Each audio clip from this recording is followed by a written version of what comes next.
宋启，我来了。你故意隐藏了实力，来在这山清水秀的地方吗？你们希望我来？有人在用我的眼睛。 Melanjutkan dari episode sebelumnya, dunia pedang adalah teknik pedang yang diciptakan oleh guru kekaisaran perdamaian abadi setelah ia benar-benar memasuki jalan pedang, berkat bimbingan kepala desa. Teknik ini berbeda jauh dari ilmu pedang yang ia kuasai sebelumnya. Dahulu, ia hanya berdiri di depan gerbang jalan pedang, belum melangkah masuk sepenuhnya. Meski saat itu kekuatan pedangnya telah menakjubkan dan ia dikenal sebagai dewa pedang yang menemukan 3 bentuk dasar pedang, tanpa memasuki jalan pedang, ia tak akan pernah mampu menyaingi kepala desa. Namun setelah melangkah ke dalam jalan pedang, kekuatan tempurnya melonjak drastis. Bakatnya tiada banding, pemahamannya nyaris tanpa celah. Jalan pedang yang ia pahami berbeda dari jalan orang yang ia kagumi. Kepala desa mengenang para martir dan mewariskan gambar pedang, menjaga warisan jalan pedang. Sementara itu, guru kekaisaran membuka cakrawala baru, melakukan reformasi besar, dan melangkah maju dengan tekad serta visi luas. Disinilah letak perbedaan pencapaian mereka. Generasi kepala desa telah berlalu, sedangkan perjalanan guru kekaisaran baru saja dimulai bersama para penerusnya. Dunia pedang baru saja terbentuk. Bab pertamanya telah selesai, batas. Batas menetapkan gunung dan sungai, menenangkan 4 lautan, menyapu bencana dari 6 arah dan 8 penjuru alam liar, serta membuka awal dunia yang damai dan makmur. Seluruh ambisi dan tekad guru kekaisaran perdamaian abadi tersembunyi di dalam pedangnya. Inilah puncak teknik pedang yang mampu ia capai saat itu. Ketika pedangnya menembus dewa bermata satu, sesungguhnya batas telah tersembunyi di dalam luka di kepalanya. Dewa itu licik. Ia sebenarnya memiliki 2 mata. Dengan teknik penciptaan yang misterius, satu matanya dipindahkan ke tengah dahi, sementara mata lainnya disembunyikan di belakang kepala, tertutup rambut. Tak seorang pun tahu bahwa ia dapat melihat ke depan dan ke belakang sekaligus. Ia paham betapa berbahayanya guru kekaisaran, tokoh utama reformasi kekaisaran perdamaian abadi. Bahkan jika harus mengorbankan matanya, ia berniat mengantar lawannya menuju kematian. Namun dalam permainan pikiran, guru kekaisaran berada satu tingkat di atasnya. Batas meledak dari dalam luka. Retakan menyebar di kepala dewa bermata satu, dan cahaya pedang putih seperti salju memancar keluar. Mata, telinga, hidung, dan mulutnya berubah putih, lalu sinar pedang menyembur dari setiap celah. Dalam sekejap, cahaya itu menerangi pegunungan bersalju seperti siang hari. Buk! Tinju dewa bermata satu menghantam tubuh guru kekaisaran. Tanah retak dan runtuh ke segala arah. Guru kekaisaran memuntahkan darah, tulangnya patah. Namun, dari leher ke atas, tubuh dewa bermata satu telah lenyap sepenuhnya. Mayatnya bergoyang sebelum roboh. Terjebak di lubang runtuhan, guru kekaisaran nyaris tak bisa bergerak. Dengan sisa napasnya, ia memohon, Raja Racun Wajah Giok, selamatkan aku. Saat itu, si pincang berlari kencang sambil menggendong tabib di punggungnya. Tabib terus memurnikan obat dan melempar racun ke para dewa surga tinggi, sambil menyembuhkan kepala desa dan yang lainnya. Lebih cepat. Mereka hampir menyusul, teriak tabib. Kalau aku tidak menggendongmu, aku sudah jadi yang tercepat di dunia, gerutu si pincang. Di belakang mereka, dewa berkepala 3 mengamuk. Makhluk-makhluk berbisa ciptaan tabib menyerbu seperti banjir, tubuh mereka membesar menjadi raksasa yang menyemburkan api, air, dan racun. Meski begitu, mereka hanya mampu memperlambatnya sesaat. Dewa itu terlalu mengerikan. Dengan raungan saja, ia menghancurkan makhluk-makhluk berbisa menjadi serpihan. Bahkan racun tabib pun dibakar habis oleh api surgawi dan disucikan oleh cahaya ilahi dari kepalanya yang lain. Guru kekaisaran sudah tak mampu bertarung. Kita harus menyelamatkannya dulu, seru si pincang. Namun saat mereka mendekat, 2 kepala dewa berkepala 3 terbang menyapu langit dengan api dan air. Gunung salju mencair menjadi lautan lava. Sebuah cermin jernih surgawi melayang di langit, menyinari bumi hingga tak ada yang bisa bersembunyi. Feng Tuxing, sang pengembara bumi, tertahan oleh cahaya cermin. Kecepatannya terkungkung. Mati, teriak dewa berkepala kambing.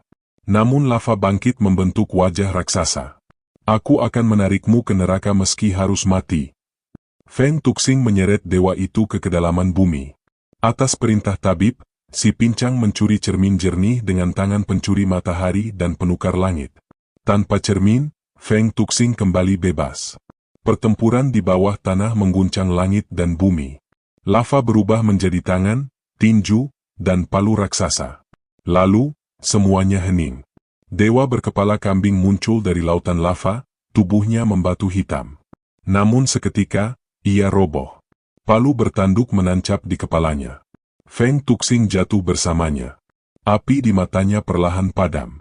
Rasa buah api dari perut bumi, seperti anggur yang kuat, gumamnya lirih.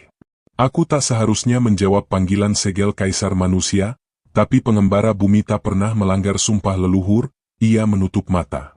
Tubuhnya dan dewa itu tenggelam ke dalam lava. Si pincang dan tabib akhirnya tiba di sisi guru kekaisaran. Saat perawatan darurat dilakukan, cahaya terang membelah kegelapan.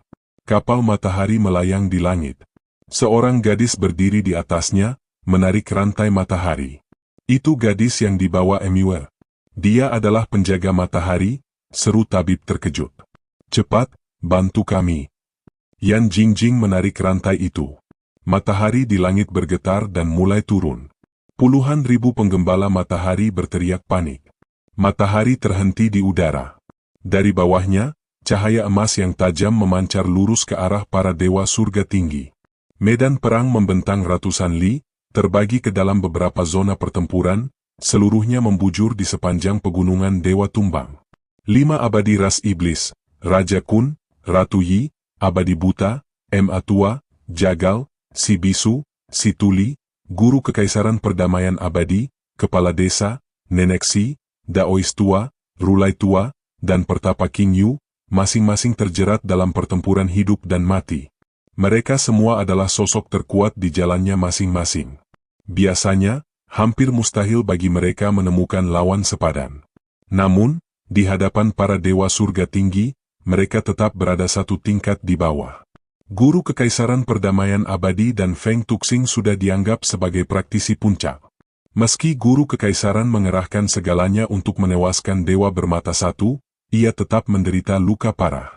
Sementara Feng Tuxing mengakhiri pertempurannya dengan kehancuran bersama.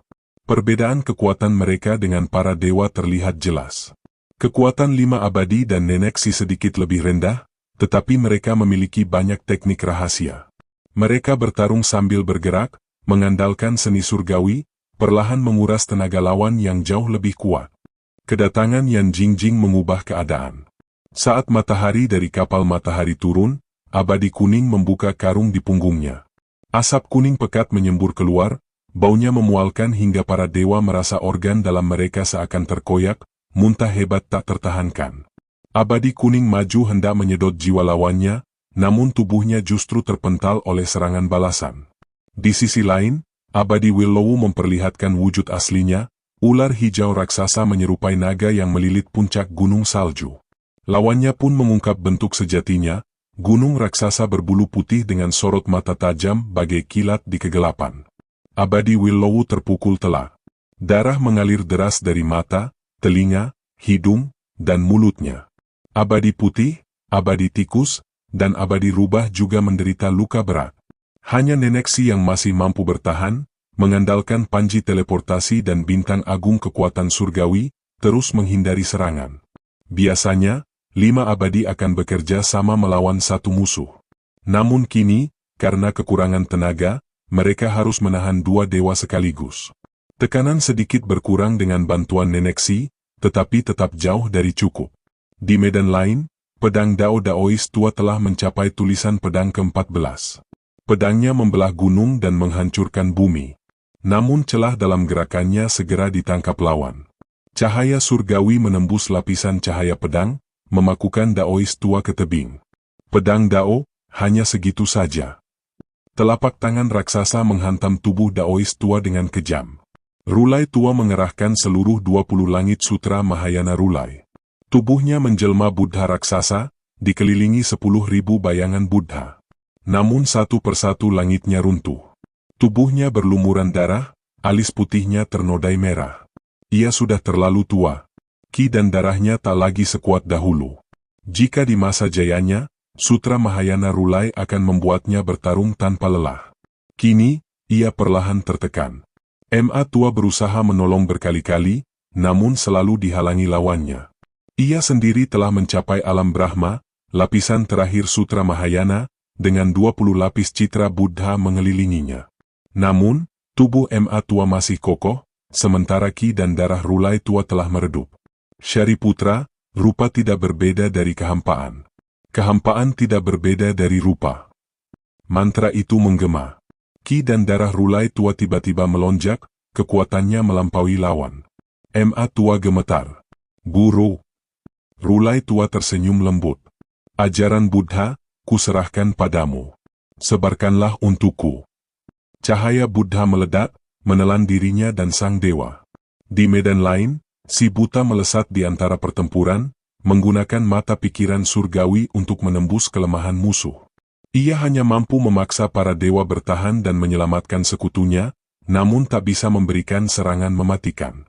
Jagal dan bintang penguasa yang bertarung seperti dua iblis. Satu orang, satu pisau. Luka tak dihitung, hidup dipertaruhkan. Hanya tebasan demi tebasan. Di sisi lain, tungku raksasa di punggung si bisu menyala dengan api surgawi. Pelet perak di dadanya berubah menjadi senjata ilahi tanpa henti. Dua tungku menyala bersamaan, kekuatannya menakutkan. Si tuli melukis langit dan bumi dengan tintanya.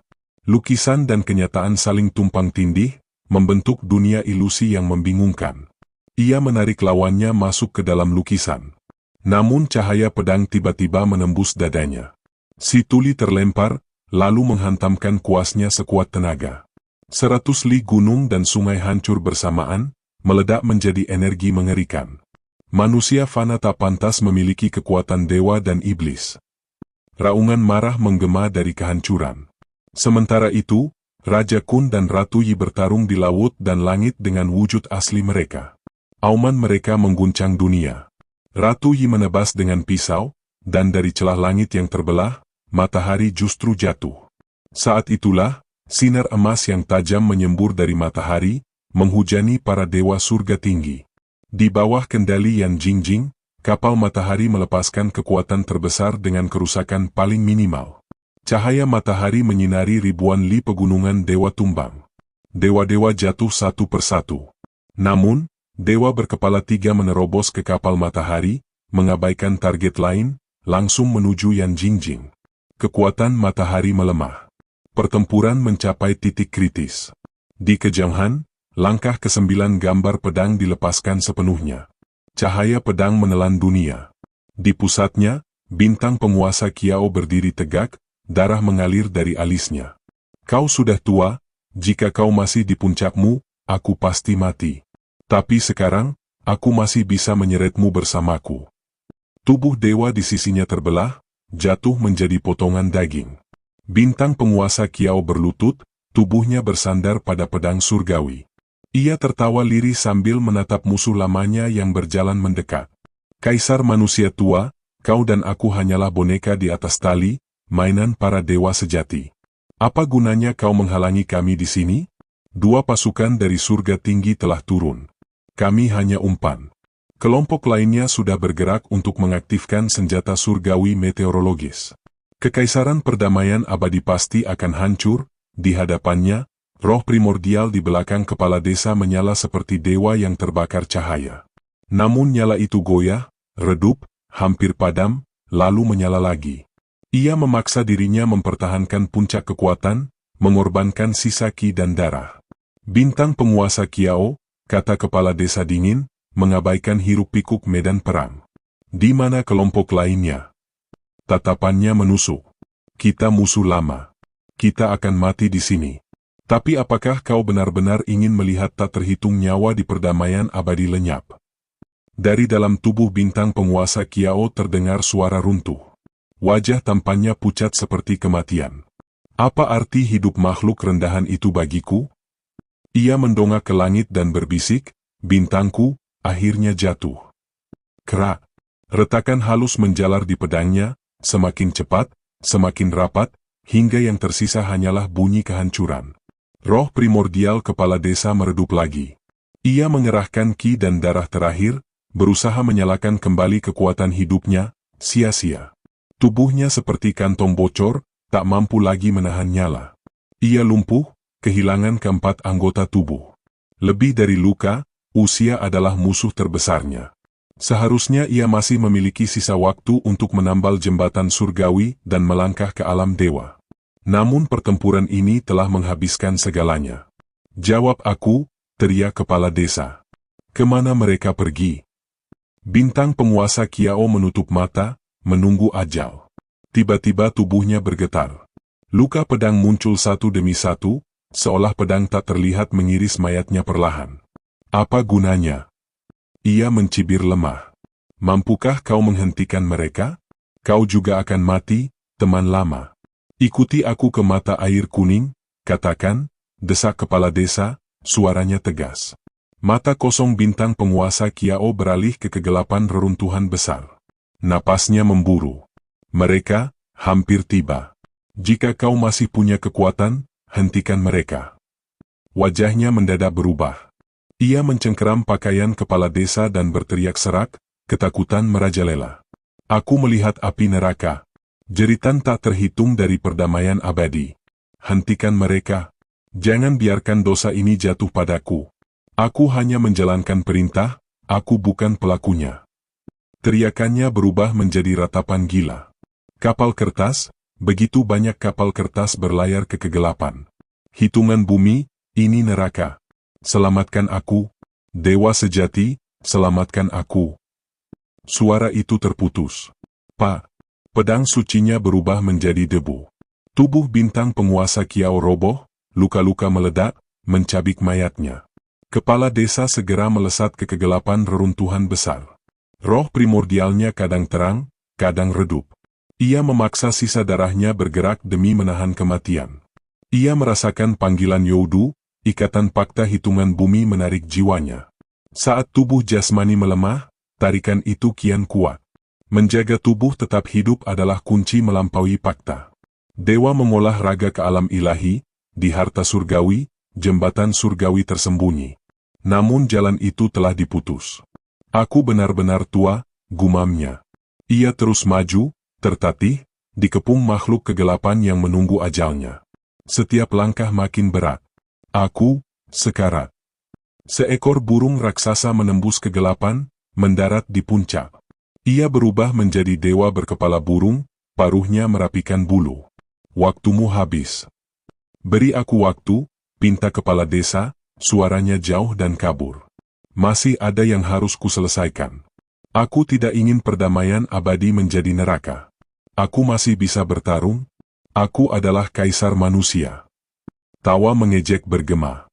"Aku menertawakan prajurit yang menua, keras kepala tanpa kekuatan." Kepala desa terus melangkah. Dewa berkepala burung kembali menghalangi. "Jika kau tak pergi, utusan kematian akan datang. Seorang teman lamamu menunggumu di Fengdu. Aku masih bisa bertarung." Aura kematian telah mencapai kepalanya. Harta surgawi runtuh. Roh primordialnya berdiri di jembatan murai, di bawahnya jurang Youdu. Dari kegelapan, perahu kertas mendekat, menjemput jiwa. Ia menatap jembatan pemandu misterius di seberang. Jarak masih ada, dan rahasia penyeberangan surgawi tak mungkin dijalankan, ki dan darahnya telah kering. "Sebagai kaisar manusia, aku ingin bertarung sekali lagi." Raungannya nyaris tak terdengar. Tiba-tiba, sebuah kapal menembus kegelapan. Kapal itu seperti katak berkaki 3 dari gunung dan cahaya bulan. Di atasnya, raksasa mengayunkan setengah bulan yang retak, menghantam dewa surga tinggi tanpa ragu. Kapal bulan. Kepala desa tertegun. Ia mengenalnya. Cinmu bertarung kejam, mengayunkan bulan tanpa memedulikan akibat. Di kapal, Kilin Naga, Rubah Kecil, Si Yunxiang, dan Raja Naga Banjir Biru Safir bertempur bersama. Mur, air mata mengalir. Jantungnya terasa ringan, lalu berhenti. "Sekarang kau tenang?" tanya dewa berkepala burung. "Ikuti aku. Raja Yama menunggumu." Detak terakhir. Kepala desa tersenyum. Aku menolak tunduk pada usia tua. Roh primordialnya melompat dari jembatan murai, berlari menuju surga surgawi yang bercahaya. Aku terlahir sebagai dewa perang. Aku tak akan menerima kematian. Tawa menggema. Ki pedang menyapu tanpa halangan. Namun tubuh jasmani berambut putih itu jatuh. Chinmu menoleh, dan melihat kepala desa memadat menjadi patung batu saat ia jatuh dari langit. Patung batu kepala desa mendarat di depan kapal bulan. 4 anggota tubuhnya telah hilang. Patung itu menggambarkan seorang lelaki tua yang telah melewati pasang surut kehidupan. Kerutan di wajahnya seolah terukir oleh penderitaan dan diasah oleh waktu. Patung batu itu memandang Chinmu dengan senyum lega. Melihat senyum itu, Chinmu teringat wajah sesepuh yang dulu berbaring di kursi, menatapnya dengan lembut dan penuh kasih. Kepala desa, Chinmu berdiri terpaku. Kesedihan yang tak terucap mengalir deras di dadanya. Kegelapan menyelimuti sekeliling.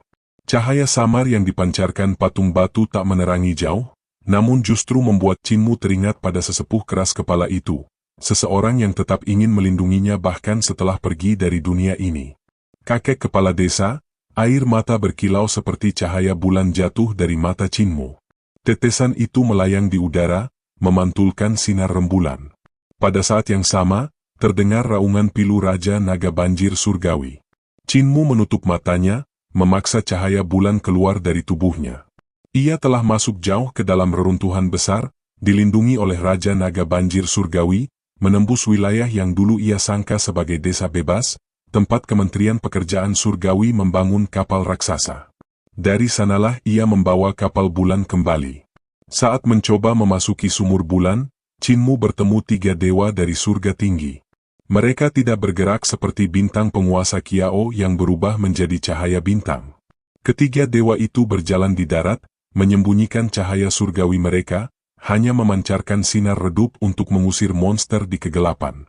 Begitu bertemu Chinmu, salah satu dari mereka mengira ia hanyalah makhluk aneh dari kegelapan. Surga tinggi sedang menjalankan urusan. Monster, enyah, ucapnya dalam bahasa dewa. Jawaban Chinmu adalah serangan tanpa ampun. Bulan yang telah retak menghantam dewa itu, menghancurkan tulang-tulangnya dalam sekejap. Kedua dewa lainnya baru sadar bahwa mereka telah bertemu musuh mengerikan. Berbeda dengan Yan Jingjing, Chinmu tak perlu khawatir merusak matahari. Ia bertarung tanpa beban, mengejar 2 dewa itu sejang ribuan li, hingga akhirnya melumpuhkan salah satu dari mereka dengan kekuatan murni. Namun pertarungan itu berlangsung lama karena kapal bulan sudah rusak. Bulannya padam dan retak, jauh kalah dibanding kapal matahari yang memiliki matahari utuh. Rantai yang mengikat bulan pun satu persatu terputus. Meski begitu, saat Chinmu melihat patung batu kepala desa jatuh dari langit, hatinya terguncang hebat. Kesedihan yang terpendam meledak seketika. Kekuatan Raja Naga Banjir Surgawi hanya setara dengan Saffron pemeliharaan naga, lebih lemah dari para dewa surga tinggi.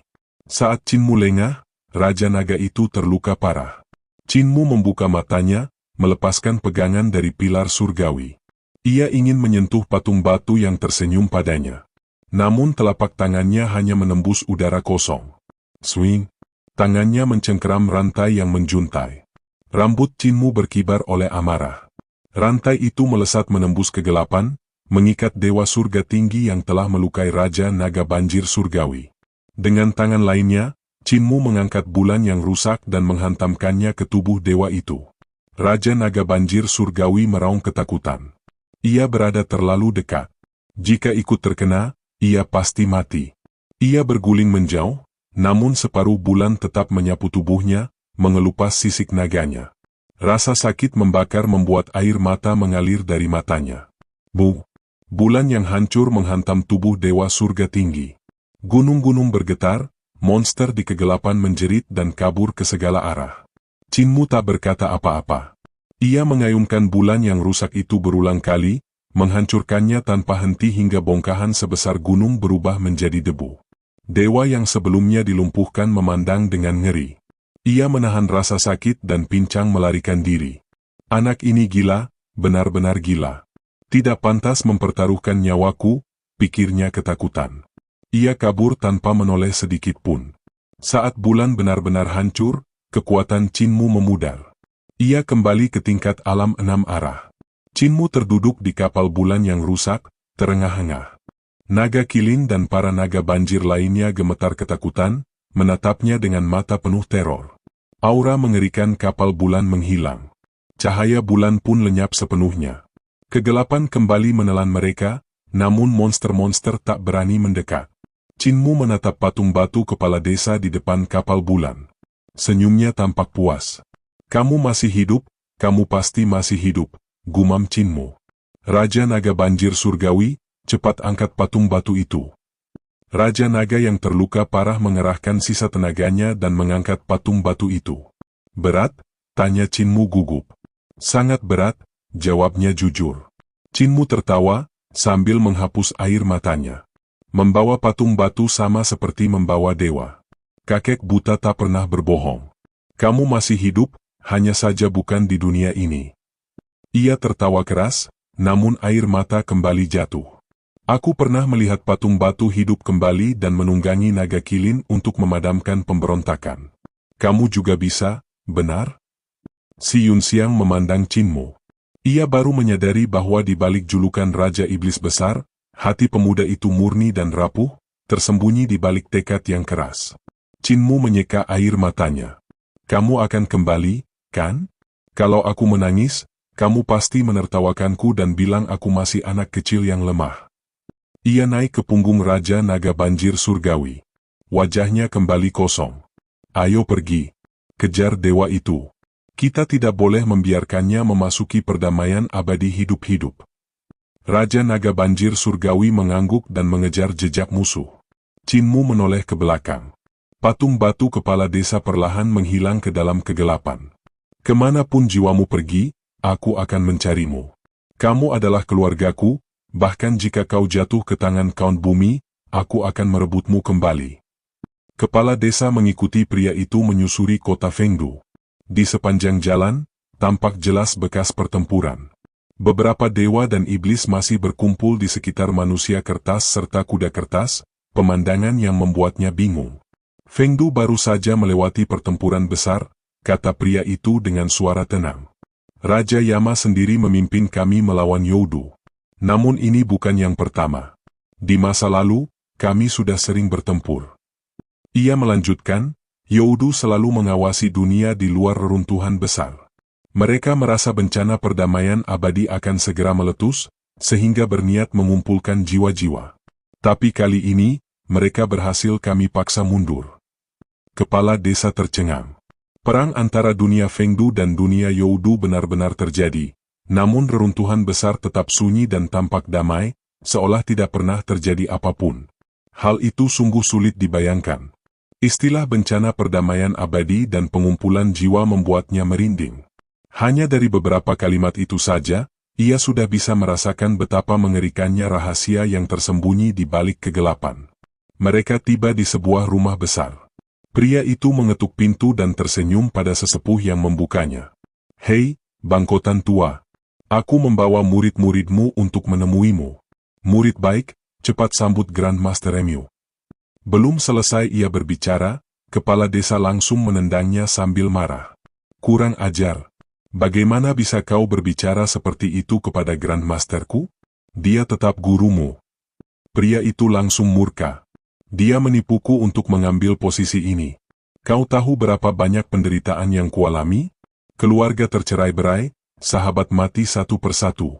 Memanggilnya bangkotan tua saja sudah terlalu sopan. Lagi pula aku gurumu, di mana etiketmu?" "Cukup," bentak sang penatua. "Kita semua pernah menjadi kaisar manusia. Setiap bertemu selalu bertengkar. Aku akan membawamu menemui tuanku. Bangkotan tua itu pasti senang melihat kalian semua mati juga." Kepala desa dan pria jangkung itu saling pandang, tidak puas. "Grand Master," kata kepala desa ragu, "meski dia gurumu, dia juga kakek buyutku. Bukankah tidak sopan memanggilnya begitu?" Penatua mendengus. "Dia menipuku menjadi kaisar manusia dan menghancurkan hidupku. Kalau dia masih hidup, aku akan memukulnya sampai mati. Ayo." Sang guru merapikan jubahnya dan berbisik, "Murid baik, apakah kau sudah menurunkan posisi kaisar manusia?" Kepala desa mengangguk. Pria jangkung itu menarik napas panjang. Kalau muridmu mati nanti, dia pasti datang ke sini untuk memarahi dan memukulmu. Itu tidak mungkin, kata kepala desa gugup. Mur anak baik. Dia paling berbakti. Pria itu tertawa miring. Kau menendangku begitu bertemu. Kalau kau saja begini, apalagi muridmu. Omong-omong, kau pernah membohonginya, bukan? Wajah kepala desa langsung menghitam. Aku bilang padanya bahwa dia memiliki tubuh penguasa. Apa? Penatua menoleh tajam. Setelah mendengar ceritanya, kedua iblis itu terdiam lama. Lalu, mereka mengangkat jempol bersamaan. Kau benar-benar mati, kata mereka. Kebohonganmu paling kejam. Membiarkan muridmu hidup dalam kebohongan seumur hidup, setelah mati, dia pasti menendangmu tanpa henti. Kepala desa menghibur diri sendiri dengan suara gemetar. Mur tidak akan begitu, dia anak paling berbakti, kau juga dulu berbakti, sahut pria jangkung itu. Tapi kau tetap menendangku dari jembatan. Diam, bangsa tua. Di sisi lain, Raja Naga Banjir Surgawi mengejar jejak dewa yang terluka hingga pegunungan dewa runtuh. Cinmu menahan kelemahannya sambil memurnikan pil roh halus untuk menyembuhkan sang naga. Mengendalikan kapal bulan telah menguras habis tenaga hidupnya. Bulan itu adalah harta ciptaan Dewa Ziking, namun kini telah padam dan retak. Tanpa kolam yin murni, Cinmu hanya bisa memulihkan diri secara perlahan. Namun ia tak punya waktu. Dewa surga tinggi ini tidak melewati sungai Surging, hati Cinmu tenggelam. Jika musuh melewati sungai, ia bisa memblokirnya dengan Raja Naga. Tapi kini, semuanya menjadi tidak pasti. Jika aku menggunakan rahasia pengendalian naga penguasa naga, mungkin masih ada peluang. Ia menatap naga-naga banjir di sekitar Naga Kilin, ragu untuk menyeret mereka ke pertempuran hidup dan mati. Tak lama kemudian, gelombang energi pertempuran terasa dari kejauhan. Cahaya pisau Jaal, tungku merah menyala milik bisu, semuanya tampak samar. Tanpa kepala desa, Jagal, Raja Yi, dan bisu, berapa banyak yang masih bisa bertahan? Kepala desa, Cinmu menepis pikirannya dan kembali fokus memurnikan pil. Fajar menyingsing. Matahari terbit di cakrawala. Hatinya jatuh ke dasar. Dewa itu telah memasuki wilayah kekaisaran perdamaian abadi. Jika ia mengaktifkan senjata meteorologi, korban bisa mencapai ratusan juta jiwa. Kecepatan mereka meningkat. Raja Naga berseru gembira, "Yang mulia, lukanya meletus, kita akan segera menyusulnya." Namun tiba-tiba, jejak darah surgawi menghilang. Dia menyembunyikan jejaknya. Si Yunxiang menunjuk ke kejauhan. Itu kota suci ungu. Apakah dewa itu menuju ke sana? Cinmu hampir berlutut saat berdiri. Kota suci ungu, wilayah kultus suci kita. Benar. Di sana ada balai 10.000 binatang. Sumber utama kekayaan kultus. Cinmu tersenyum tipis. Bagus. Panggil Tuan Balai. Dengan bantuan anjing hitam, tikus raksasa, elang emas, dan makhluk pelacak lainnya, pencarian dimulai. Saat mereka mendekati sumur pewangi, semua binatang pelacak mengarah ke satu titik. Hati Cinmu melonjak. Dewa surga tinggi ada di kota, tepat di dekat sumur pewangi. Segera evakuasi seluruh kota suci ungu.